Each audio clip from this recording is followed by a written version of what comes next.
Hello.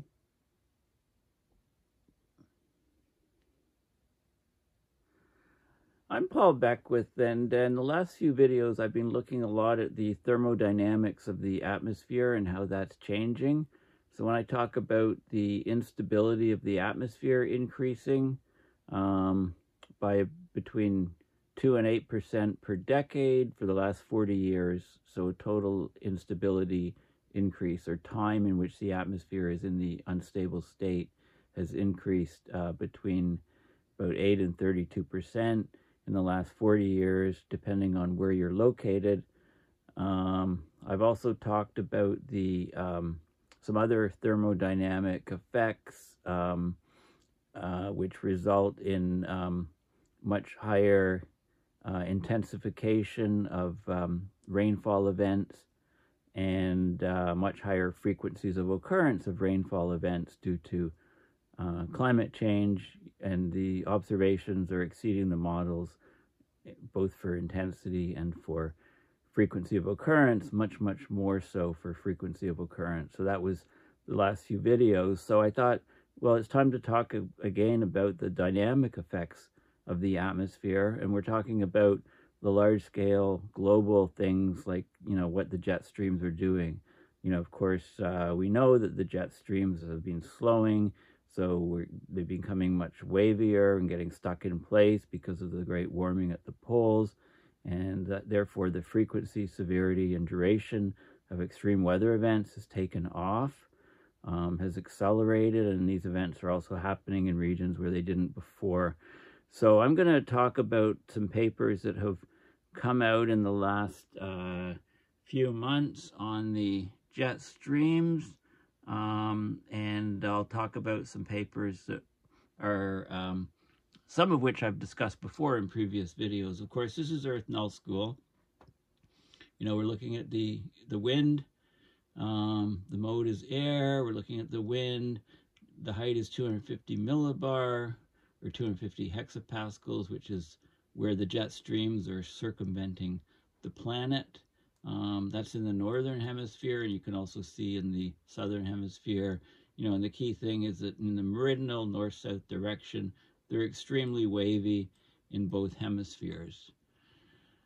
Okay, so what am I going to talk about specifically? This new paper, well, this paper from a few months ago now.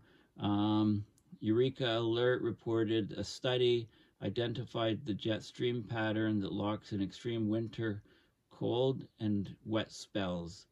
Okay, so I was on Twitter, and I hadn't looked at Jennifer Francis's what she's been up to lately, and this was on her Twitter feed, this paper. So I thought, well, I don't think I've discussed this in video, so let's have a look at it.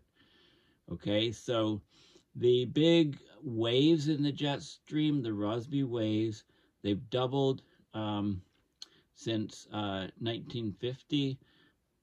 It says possibly, but it's due to shifting climate. So winter's coming eventually. Well, the Earth is warming. Now, the Earth should always be capitalized, okay? You don't respect the Earth if you don't capitalize it. It's a place, as far as last I looked. So it should be capitalized, my pet peeve. Well, the Earth is warming.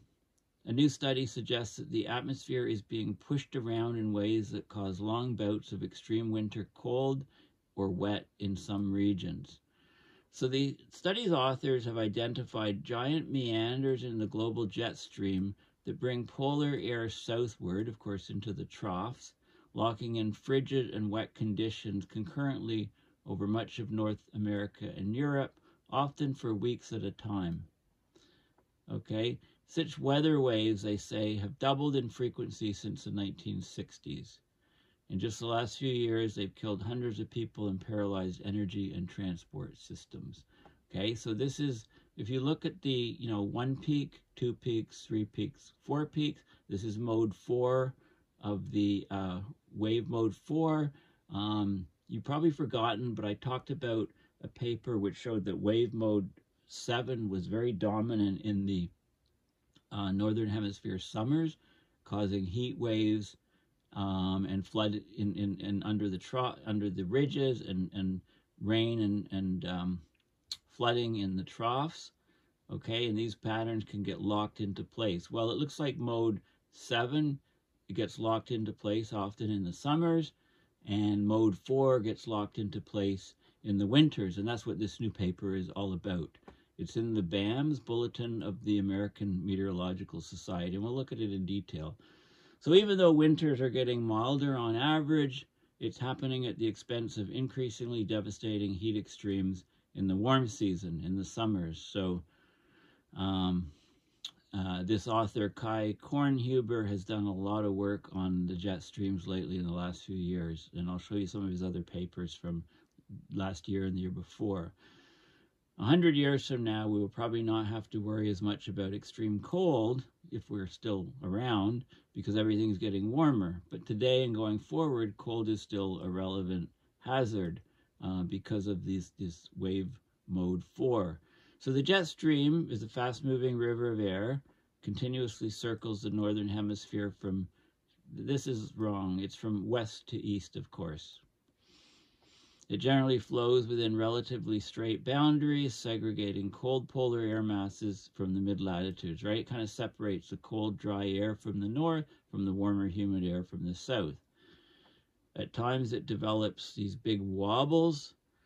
These wobbles are increasing in size and frequency due to rapid warming in the Arctic. So Arctic temperature amplification that's far out of proportion to more southerly regions. So the system is destabilized, generating winds that break down the north-south barrier. Given the right conditions, some of these wobbles can be amplified into symmetrical waves that then lock in place around the globe, somewhat similar to the vibrations that produce a constant musical pitch. So these are the Rossby waves. So they can get pegged and locked in place, and then you get persistent weather. Stuck weather patterns, meteorologists call it, or omega blocks is another meteorological term.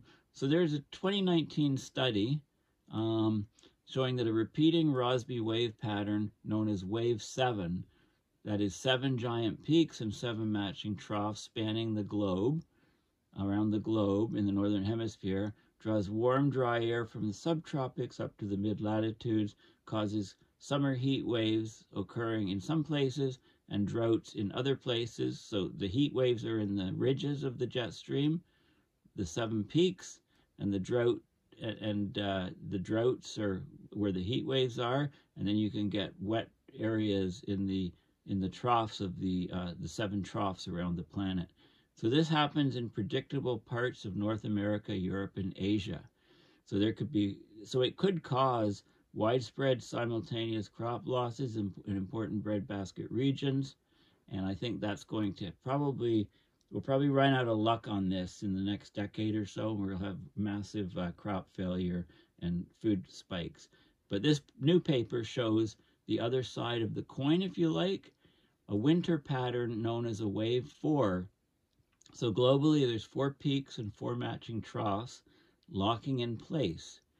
When this happens, the chances of extreme cold or wet in the trough triples. At the same time, anomaly warm and dry conditions may develop in the peaks. Okay, so the most recent major 4-wave situation occurred in February 2021. It brought a cold wave to much of Canada, the US, and northern Mexico. Temperatures fell as much as 50 degrees Fahrenheit below average as far south as the US Gulf Coast. Parts of the deep south saw rare snowfall. The hardest hit, of course, was Texas, right? Record cold paralyzed the natural gas pipelines and other energy infrastructure. It knocked out much of the electricity grid, and it caused homes and businesses to go dark and freeze. Remember the massive power failure in Texas? 278 people were killed directly or indirectly by the cold wave, $200 billion in damages. Massive, massive financial hit to human life from this wave 4 situation in February 2021. A similar, though less destructive event caused a January to February 2019 cold snap in the eastern US, killing more than 20 people, and there was lots of snow in that period. Okay, so these mode 4 things are already happening. While these are happening in North America, the same pattern hits the other side of the Atlantic at the same time, usually most extreme in southwestern Europe and Scandinavia. So the January-February 2019 event, which was the cold snap, it brought low temperatures to southern France and Sweden, simultaneous with the cold snap in North America. It caused extreme precipitation and flooding across many areas in Central and Eastern Europe. Okay, and similar events took place in Europe in 2013, right? The heat wave, and then the cold snap in winters, also in 2018. 50 years ago, such concurrent wave patterns took hold on average maybe once each winter. The numbers vary year to year, but now the average has risen to at least twice a year. So the frequency of occurrence has increased significantly. You know, that would be 100% increase.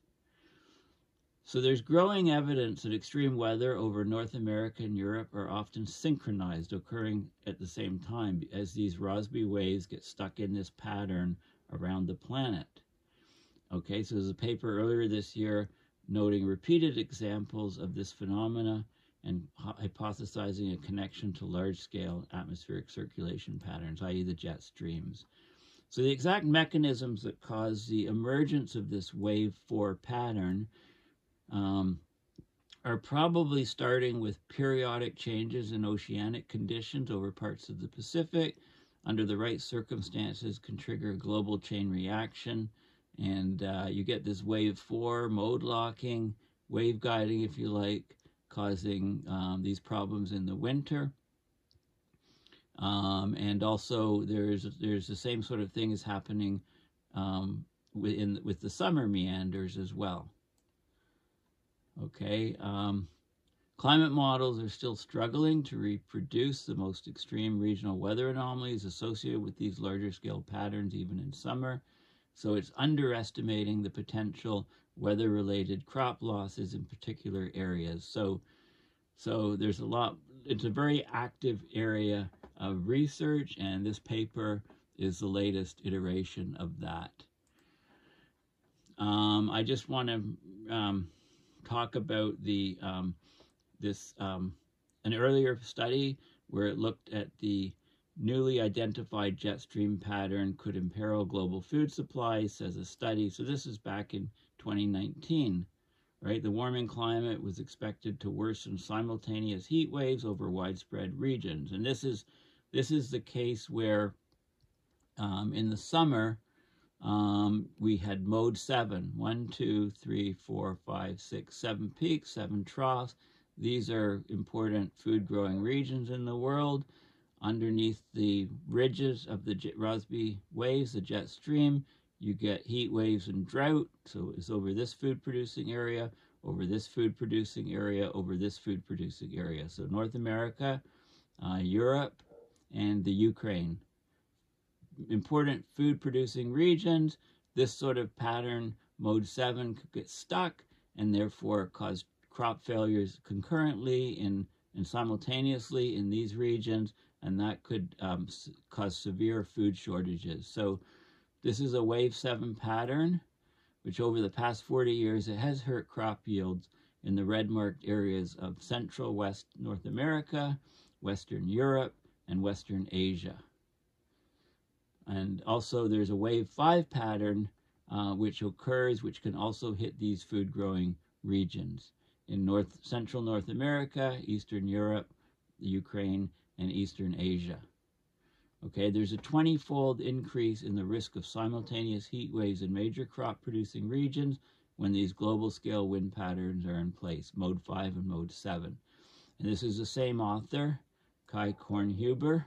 He was a postdoc researcher at Columbia when he did this study back in 2019. Okay, until now, back when this study was done a few years ago, this was an unexplored vulnerability in the food system. Just want to remind you of it. During these events, there actually is a global structure in the otherwise quite chaotic circulation.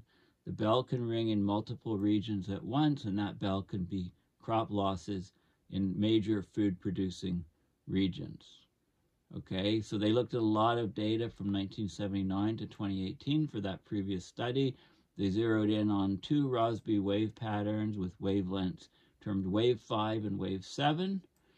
Okay, and both of those could cause simultaneous crop failures, with mode 7 being the most serious. So normally, low harvests in one region are balanced out by good harvests elsewhere. These waves, however, mode 5 and mode 7, can cause reduced harvests in several important bread baskets simultaneously, creating risks for global food production. Okay, so this is a huge issue. Okay, and it's been happening for a while. In years when these amplified waves occurred during 2 or more summer weeks, cereal production went down 4% when averaged across all the affected regions, as much as 11% in a single region. Food price spikes often followed. These waves have hit in 1983, 2003, 2006, 2012, and 2018, and they're happening more and more often because of climate change distorting the jet streams. And if climate models are unable to reproduce these wave patterns, risk managers such as reinsurers and food security experts may face a blind spot when assessing how simultaneous heat waves and their impacts could change in a warming climate. Okay, so it's a very, very important area of research, very active. So I just wanted to, and I did a separate video on this mode 7 type of thing happening in the summers. Okay, so this is the paper that, is talking about the mode 4 Rossby Wave patterns getting locked in place in wintertime, causing cold outbreaks in North America and very wet and windy outbreaks in Europe simultaneously. So the paper's, it's open source, recent increase in a recurrent pan-Atlantic wave pattern driving concurrent wintertime extremes. Okay, so let's have a look at this paper. So wintertime extremes like cold spells and heavy precipitation can have severe socioeconomic impacts, disrupting critical infrastructures and affecting human well-being. So here they relate the occurrence of local and concurrent cold or wet wintertime extremes in North America and Europe to a recurrent quasi-hemispheric, so in the Northern Hemisphere, wave 4 Rossby wave pattern. They identified this pattern as a fundamental mode of the Northern Hemisphere winter circulation, since wave 4 exhibits phase locking behavior. So it gets locked in place. So it's persistent, and this is one of the big problems of it. So the associated atmospheric circulation and surface anomalies reoccur over the same locations when the pattern's wave amplitude is high. The wave pattern is most pronounced over the pan-Atlantic region, so on both sides of the Atlantic. It increases the probability of extreme cold or wet events by up to 300% in certain areas of North America and Europe. And it favors their concurrence at different locations. So high amplitude wave 4 events have increased significantly in frequency over the past 4 decades, from 1979 to 2021. No clear evidence is found relating this to modes or patterns of climate variability, like the North Atlantic Oscillation or the ENSO or whatever.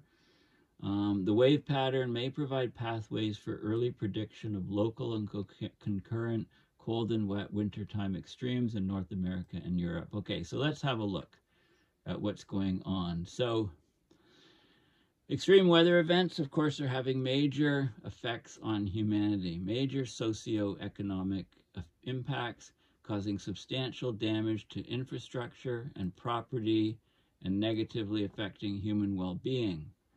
Wintertime high-impact events include cold spells and rain-driven floods, which may disrupt traffic and supply chains.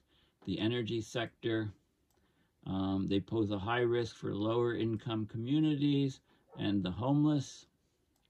Recent examples include the 2021 Texas cold spell and the 2019 North American East Coast cold spell. The severity of cold spells is projected to decrease under continued global warming, but atmospheric dynamical changes, the dynamical changes are the jet stream changes associated with climate change, have been suggested to modulate the risk of cold air outbreaks in the mid-latitudes, partly offsetting the thermodynamic forcing. So we've got the two effects, the dynamical effects and the thermodynamic effects. A commonly invoked cause is Arctic warming and associated changes in the polar vortex, possibly coupled with oceanic modes of variability. Others say that there's an internal variability, a role in the atmospheric dynamics, and that favors mid-latitude cooling on local to regional scales, or that interactions between the atmospheric dynamics of jet streams and the altered thermodynamics, the warmer, more moisture-laden air due to a warmer climate, may modify the characteristics of cold spells. But, you know, one of the big problems with cold spells, for example, it says they're going to be a major climate hazard. An example is a false spring event. So super, warming in the spring, you think, winter's over, and then it goes back to below freezing. So all the buds come out in that false spring, and then the buds get frozen, and you can get severe impacts on ecosystems and agriculture. Remember, there were $100 million worth of damage to Ontario's apple crops when we had this sort of false spring event a few years ago. Next to cold spells, heavy rainfall and the flooding have caused widespread damage in recent winters, like the severe 2019-2020 UK floods, 2020 floods in Spain and France associated with Winter Storm Gloria. There's a lot of variability, okay? Heavy winter rainfall over large parts of Europe. The compounding hazards of large amounts of rain on snow, melting the snow, causing flooding events, okay? So the large meridional meanders of the tropospheric jet stream, diagnosed as blocking patterns or amplified Rossby waves, they're key atmospheric dynamical drivers of weather extremes in the mid-latitudes. Some wave patterns exhibit preferred phases, leading to recurrent ridges and troughs and associated surface anomalies at specific locations.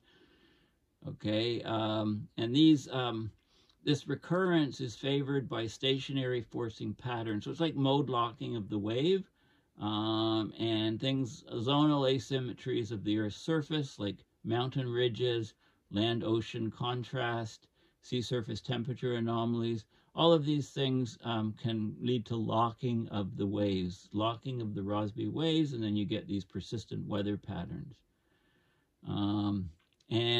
These are geographically remote locations. So the cold outbreaks in North America can be directly associated with the colder outbreaks in Europe. Okay, this is because of the wave 4 Rossby waves getting stuck. Okay, so that's what this paper looks at. These sort of phase-locked wave patterns, a recurrent wave 4 pattern in the Northern Hemisphere winter circulation, associated with significant anomalies in meridional winds, geopotential heights, temperature, precipitation across the Northern Hemisphere. Okay, so they looked at, let's have a look at the results. Okay, the results. So anomalous circulation has contributed to the 2019 North American and European cold spells and heavy precipitation. So a severe cold spell affected the central U.S. and Canada in late January, early February 2019. There were record low temperatures approaching minus 40 Celsius as far down south as Illinois. The cold spell affected supply chains and traffic. It blocked roads with snow, disrupted train lines and airports, 21 fatalities, several from hypothermia.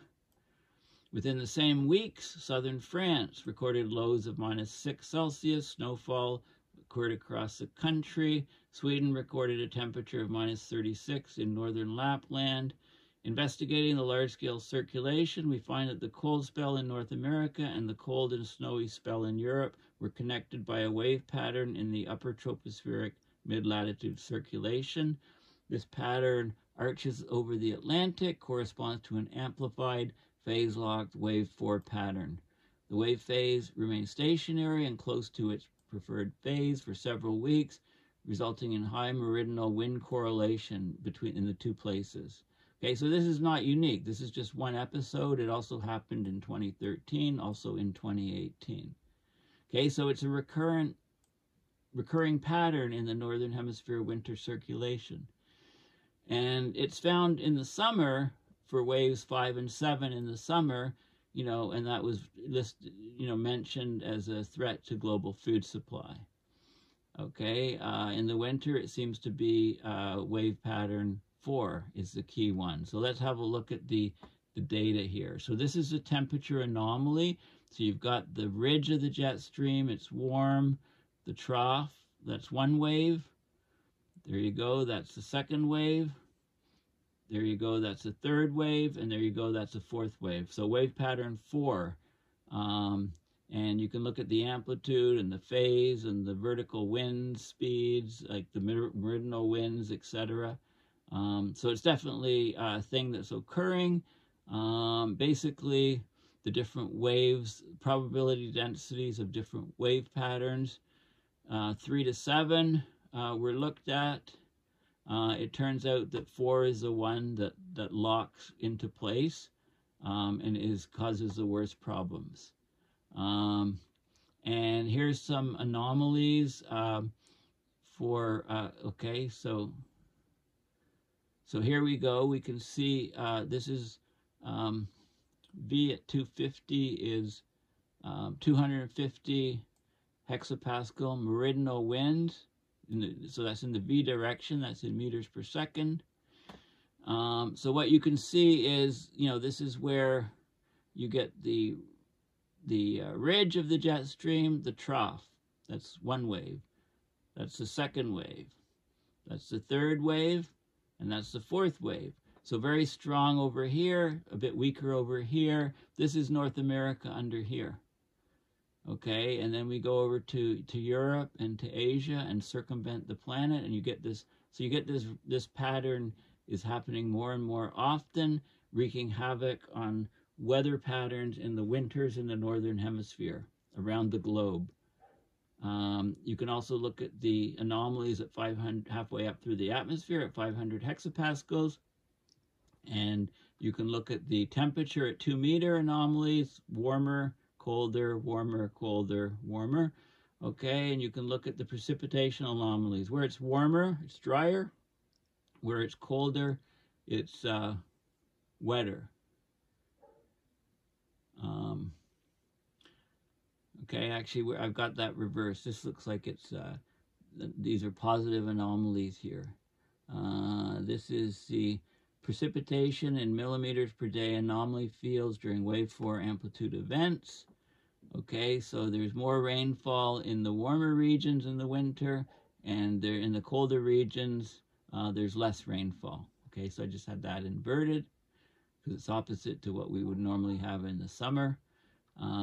And you can look at the extreme event ratios for cold, cold here, warm here, cold here, warm here, right? So you can get these, these sort of patterns occurring because of the global nature, and you can get the amplitude.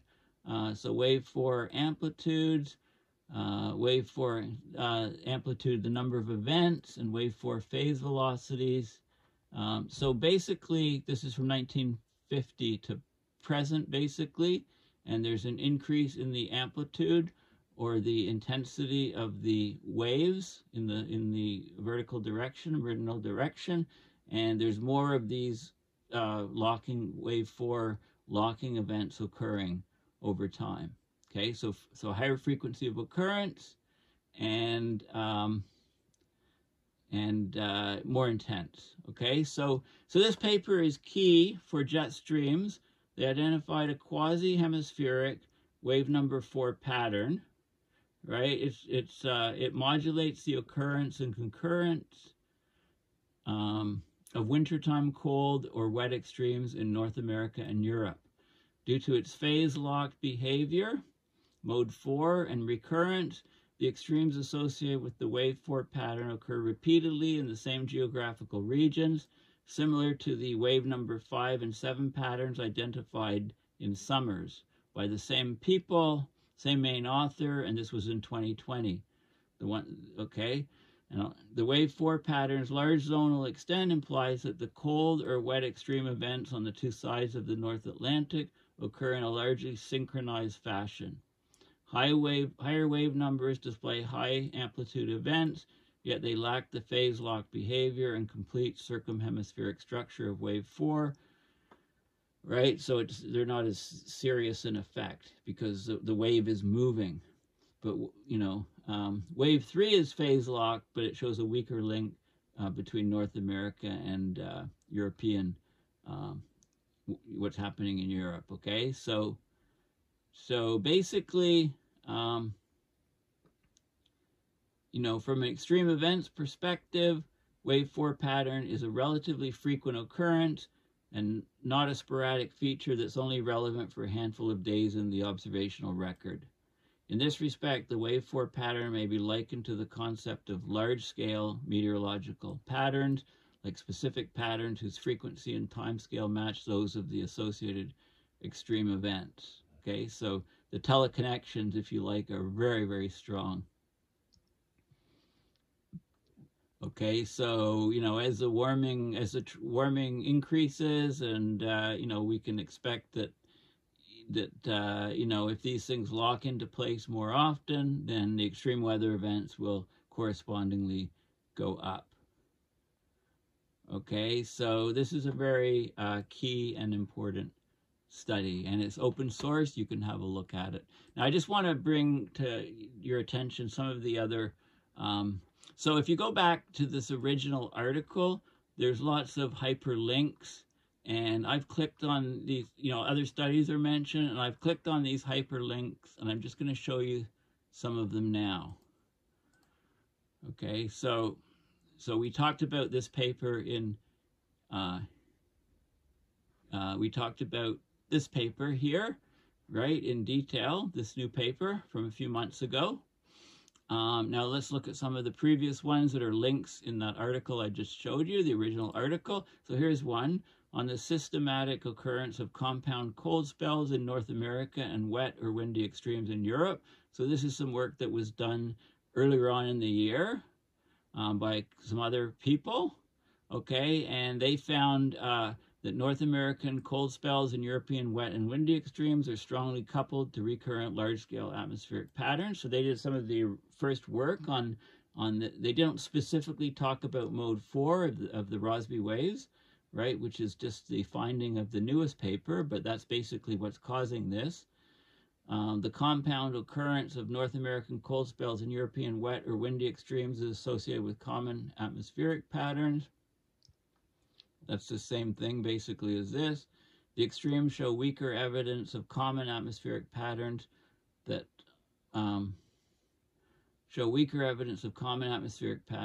all temperature, precipitation, and wind anomalies. Okay, so there's connections, and you can look at some of the data that it was looking at, and you can see. So here's some of the anomalies in North America. And while this is happening in North America, you got this sort of pattern happening in Europe. So these things happen over and over again more often. And this paper tried to show the strong occurrence of, while this was happening in Europe in many different situations. There seemed to be a strong coupling, but they didn't go as far as looking at the jet streams. They just said that there's a co-occurrence of cold spells and wet and windy extremes. Eastern North America, cold spells, wet or windy extremes in Western and Central Europe. Okay, so we know now that it's Mode 3, but primarily Mode 4 that is causing this. So that was an earlier paper by different people. I just want to point out this was the article about from atmospheric waves to heat waves. This was when they were looking at the Rossby waves and basically associating summer heat waves to the positions of the jet streams, and they found out that basically mode 7 was the key factor. So that you can see here different patterns in the atmosphere, and there's more. I think, you know, there are other figures. They talked about the wave guiding of the Rossby waves, linear Rossby waves, nonlinear interactions, blocking, and getting these sort of wave guide effects where you get these recurrent patterns occurring. So using this to look at what was causing the extreme events. They were happening because of climate change, and that you could look at the subseasonal to seasonal prediction of the extremes, trying to get better forecasts and so on. Okay, so that's what that paper was all about. And then this guy here, future changes in Northern Hemisphere summer weather persistence linked to projected Arctic warming. And this was back a few years ago, again, the same author. And this was finding out that there was a connection of these events to the waviness of the jet stream. Let's just have a look at some of the data here. Some of the math on the heat waves and so on. So it associated the heat waves with the jet streams, basically. Okay, and it related the change in the jet streams to the Arctic warming and stuff. So I'm not going to dwell too much on the detail from this paper, but it's by the same author. And here's another one, Divergent Consensus on Arctic Amplification, Influence on Mid-Latitude Severe Winter Weather. So this was, you know, about 3-4 years ago when we did, you know, so this is some older background work. And now we know the reason is the Mode-4 of the Rossby waves getting stuck, causing these sort of effects. But we didn't know, so this is all, you know, changing science, it's cutting edge science. And then here was an article, same author, right? This came out May of this year, and it talked about the risks of a synchronized low yields are underestimated in climate and crop model projections. And again, it's talking about the risks of threats to the global food supply from Mode 7 Rossby waves in the summers. Okay, so there's lots of data here. Circumglobal wave 7 and wave 5 patterns associated with the summer, and it's got major crop producing regions and shows correlations, you know, when there's one in high temperatures, some of the others are more prone to be because of the wave 7 mode. So very important because we all have to eat, right? So, and I did talk about this in a separate video.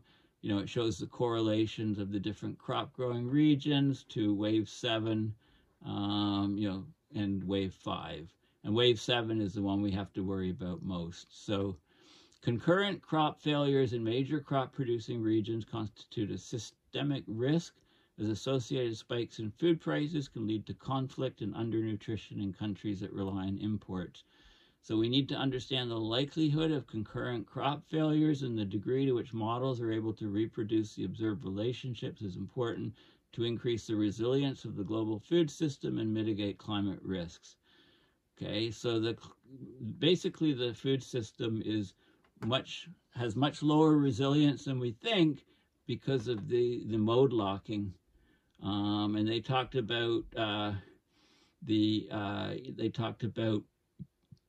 extreme heat and rainfall extremes in the summer of 2018, but also in Europe and Russia in 2010. So I don't know if you know, back in 2010, there was massive heat waves in Russia, and that was the ridge of the jet stream for about a month, and there was the trough was over Pakistan, so tremendous raining out about 3/4 of the country, and that caused severe agricultural impacts in both locations.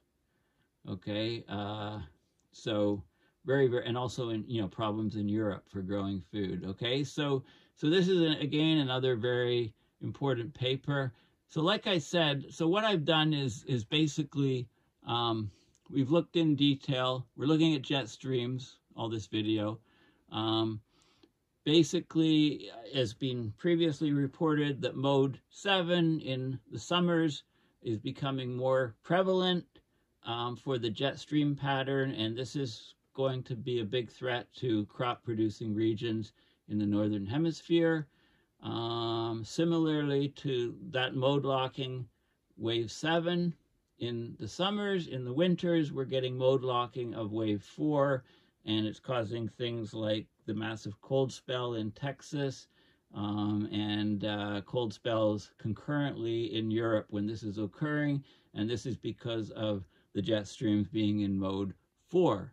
So as climate change accelerates and worsens, we can probably expect that these conditions with the jet stream locking are going to occur more frequently and occur for much longer periods of time. And like I said, the biggest threat is to the global food supply. Okay, so thank you for listening.